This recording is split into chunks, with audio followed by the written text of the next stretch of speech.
Bon, fait que ma laveuse est fucked up.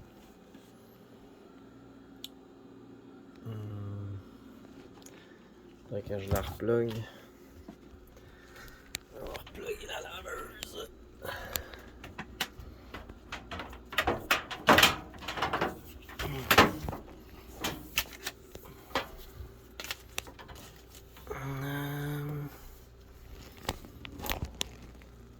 On a replugué la laveuse ici.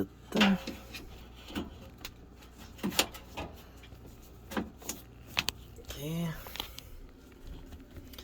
C'est j'ai mon sensor que j'ai enlevé qui fait défaut.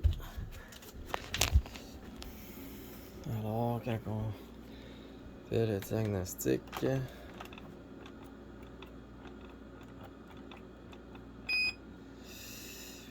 ça me donnait un code d'erreur qui va apparaître F3E2. F3E2. Fait que là, F3E2, ça veut dire que c'est par rapport au sensor que j'ai enlevé qui est le sensor de température d'eau.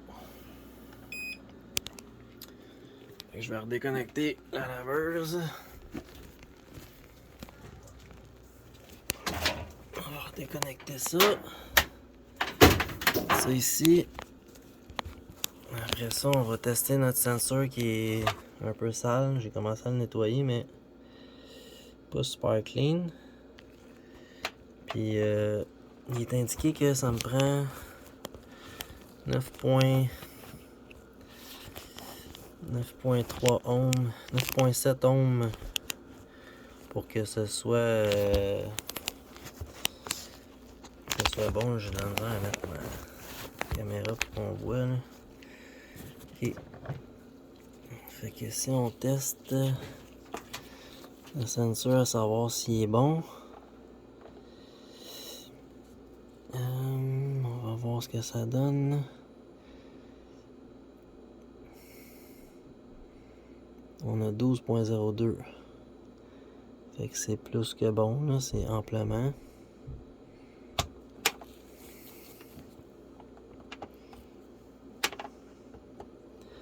Tantôt j'avais 9.7, 9.9 en fait. C'est 12.04. Fait que c'est sûr qu'il est fonctionnel. Fait que je vais continuer à le nettoyer. Comme ça, il va être comme un œuf. Comme ça, c'est sûr qu'il va bien capter la température d'eau. Puis par la suite, on va aller vérifier le filage qui est en dessous. Pour le brosser, j'utilise une brosse de bronze. Donc ça enlève, on peut voir là, ça enlève très bien la saleté qui est incrustée sur le capteur. C'est sûr que ça va donner un petit peu de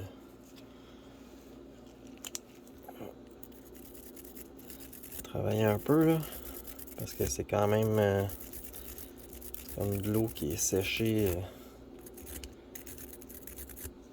Puis ça garde le capteur. Le capteur reste bien lisse, bien beau.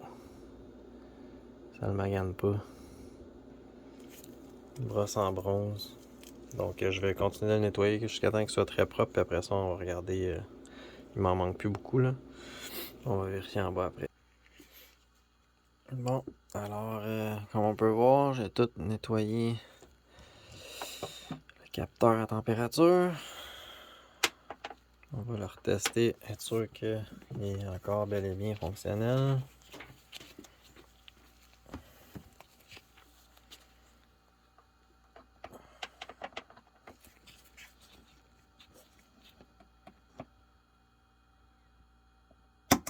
Oups.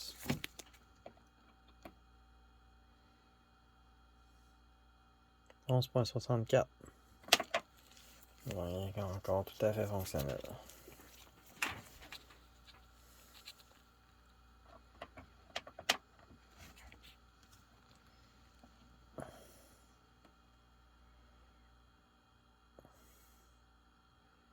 « 11.69 ». Bon, fait que c'est certainement pas le sensor le problème. L'avoir nettoyé, ça va l'avoir aidé à mieux capter la température, mais on va aller vérifier le filage. Bon, on va aller regarder derrière la machine. On va apporter la flashlight.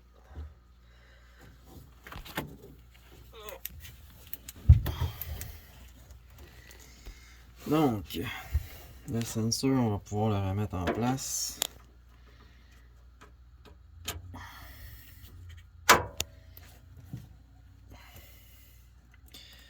Il va ici. Oh, je vais le reprendre.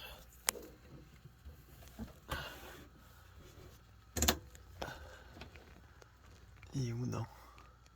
Ah, ici. Ok.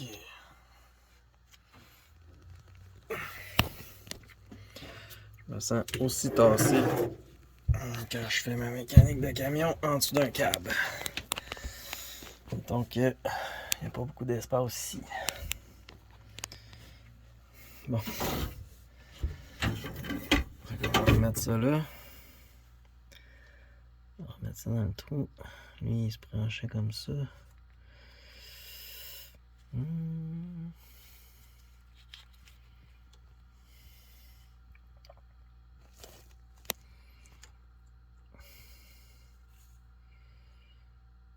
Ok.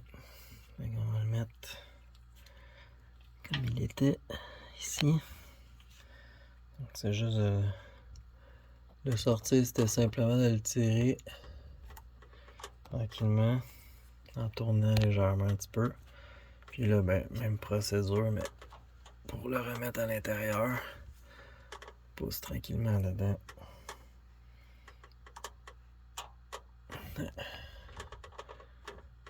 Donc là, il est bien en place. Alors, on va vérifier le filage qui est ici derrière. Mais plus souvent qu'autrement, il a tendance à se... Si on remarque, là, c'est les fils noirs ici qui vont se relier au capteur de température.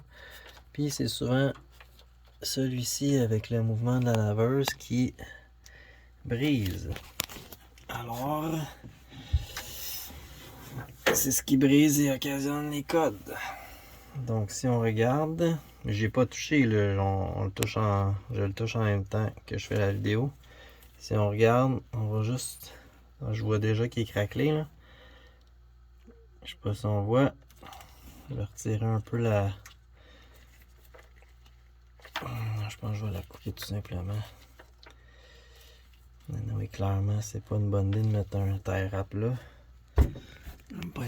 Pas le cutter.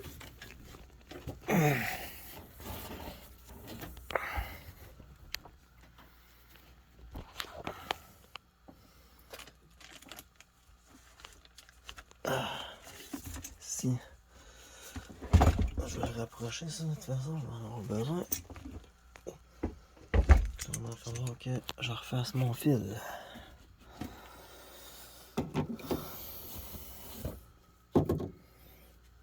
Bon.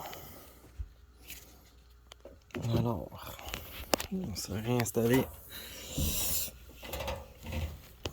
dans mon petit coqueron. Ouch. On va regarder le fameux câble. On va couper la tie wrap pour rien endommager. Ben, je veux dire, sans endommager les autres fils, bien sûr. Là, je vais juste accoter ça.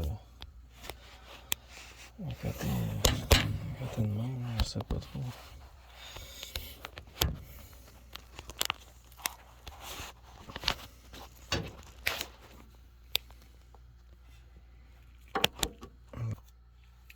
Bon, j'ai trouvé une position qui semble fonctionner. Je sais juste pas si ça va être bien visible. Mais si on regarde, là, je ne l'ai pas enlevé encore. Là. Si on regarde comme il faut, là, on le voit que c'est fissuré. Le fil est fissuré. Fait que c'est certain que dans le fond on voit que le rubber du fil est fissuré. Mais c'est sûr que le filage doit être touché parce que sinon j'aurais pas de code d'erreur. La ceinture est fonctionnelle. Ça, je vais le rebrancher. Oups. Je vais rebrancher ça ici. Ok, on va couper ça.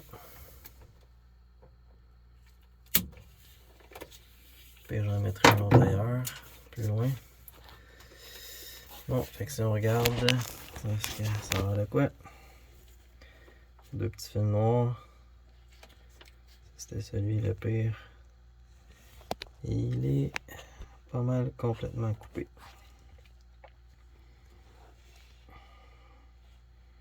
Il n'y a plus rien qui touche à ça, là. Fait que dû à la vibration de la laveuse, le tie wrap, il a complètement coupé un des deux fils. Puis il faut que les deux fils soient en bon état parce que dans le fond, le courant se rend dans le capteur. Puis après ça, doit revenir envoyer la bonne donnée à l'ordinateur. Supposément que ça peut aussi être... il paraît que ça peut être aussi lié à l'ordinateur, le problème, mais plus souvent qu'autrement. Puis j'ai vu beaucoup de vidéos en anglais qui disaient que c'était les deux choses à vérifier, mais principalement le tie wrap avec le fil coupé, mais quand même le capteur, tant qu'à avoir tout enlevé, ça vaut la peine de vérifier le capteur, s'assurer qu'il est encore fonctionnel, puis le nettoyer au besoin. Fait que je vais réparer ce fil là, puis voilà. Bon, ben voilà, c'est réparé. En temps normal, j'aurais fait une réparation mieux que ça maintenant. Mais j'ai oublié d'emprunter les outils de mon ami Brian. Un surtout, la torche à cigare, hein, Brian? Puis j'ai oublié d'emprunter des choses là, au garage. Mais bref, ça va faire le travail amplement. Puis l'important c'est que les fils soient jointés, que ça soit fonctionnel. Puis la madame va être bien contente, pouvant se remettre à faire du lavage, puis moi aussi dans le fond, au besoin sans que ça bug. Alors voilà l'anecdote de la journée. La laveuse est réparée, on va rester qu'à l'essayer. Ciao ciao!